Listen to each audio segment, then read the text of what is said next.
Hello and welcome to another video. In this one, we're going to be talking about SQLite, which, if you search my YouTube channel, is my favorite database engine, but it has some quirks.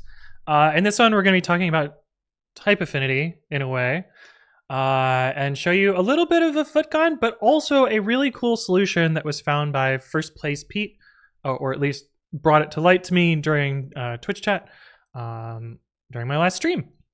I've been solving this year's Advent of Code problems in SQLite on Twitch, so I've been spending a lot of time getting more and more familiar with the dark parts of SQLite, and this was actually a bug in one of my solutions, and so I'll show you the sort of fix here. So if we open up SQLite, we're just going to use an in-memory database because it demonstrates our problem well enough.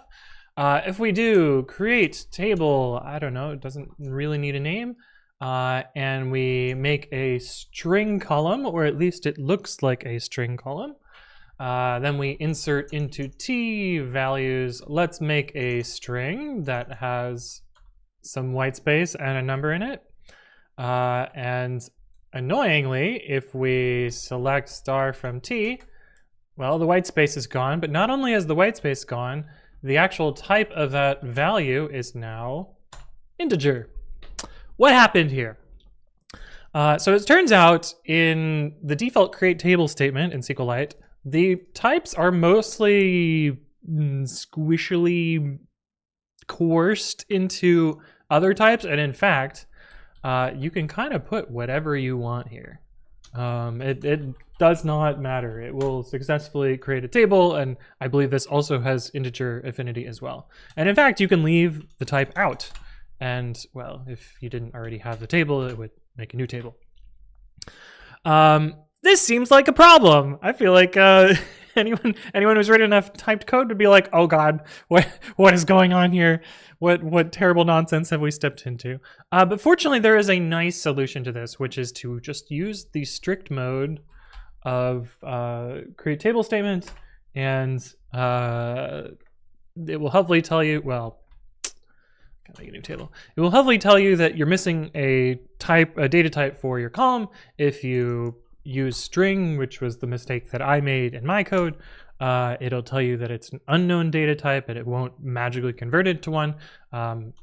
Only if you use a correct type, such as text, it'll do this, or it'll actually allow you to create the table.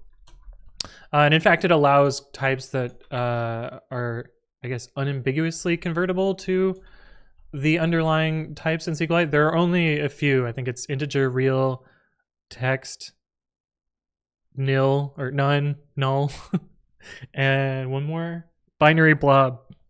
I think there's only 5 types in SQLite. So, oh, but even here, like varchar is not its strict type. So I guess even that doesn't work. You have to use text.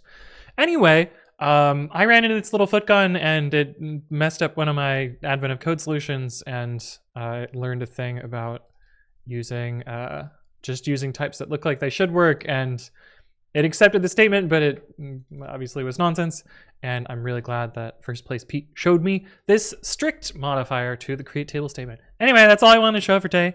Hopefully you enjoyed. If there are additional things you'd like me to explain, leave a comment below or reach out to me on the various platforms. But thank you all for watching, and I will see you in the next one.